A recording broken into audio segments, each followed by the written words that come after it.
So we're going to go ahead and talk about using integrals to find area. We've done this already where we've done it for finding the area between a function and the x-axis, just keeping in mind that if our region's below the x-axis, the integral is negative, whereas the area would have to be positive. With this, we're going to be talking about finding the area between two functions. And in some ways, this is actually a little bit easier for us to keep track of. So this is what we had done before, where that area is, as long as it's above the x-axis, is just equal to the integral.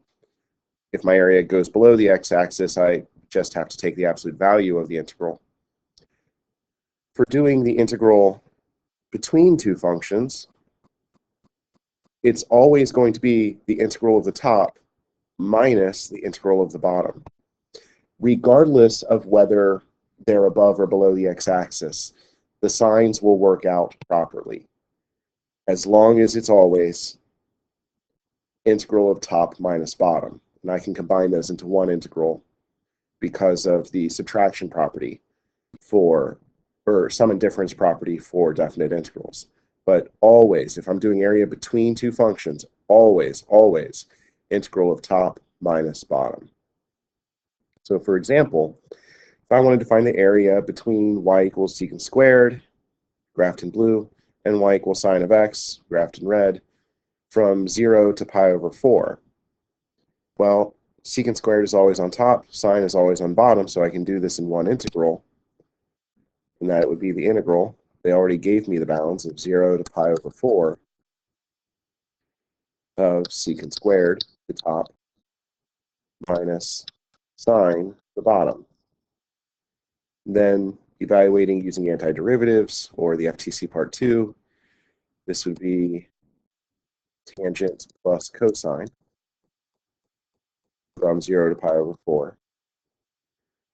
Plugging in pi over 4, that gives me 1 plus rad 2 over 2. Then plugging in the 0 gives me 0 plus 1. So I get rad 2 over 2 as the area between those two curves.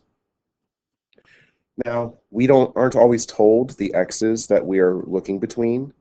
So for example here, where we're told to find the area enclosed by the parabola y equals 2 minus x squared in blue, and y equals negative x, this red line, I can set up at least and say, well, I know that for the area enclosed, 2 minus x squared is always on top. So it'll be, my integrand will be 2 minus x squared minus the negative x of the line, which is on the bottom. Make sure you're watching your signs properly for the subtraction of the bottom function. But, well, to find the bounds, then, what we have to actually do is find the intersection points. So the way we do that is we just set the two functions equal to each other and solve them. Now in this case, it's a quadratic that we can solve by factoring, and I get 2 and negative 1 for the x coordinates of our intersections, which then give me my bounds of negative 1 to 2. Then solving through and getting our antiderivative, again, watching that sign for my subtraction of the bottom function, I can get this as my answer. And on a free response, this would be perfectly correct. Now, for those times in which we aren't given the bounds and we have to find them, and we may need to graph them on our calculators and find intersections on the calculators. If it's a no calculator section, you should be able to algebraically by hand find the intersections. If it's a calculator section, please remember to use your calculator to graph and find the intersections. Don't take the time to do it by hand if you have a calculator available for you.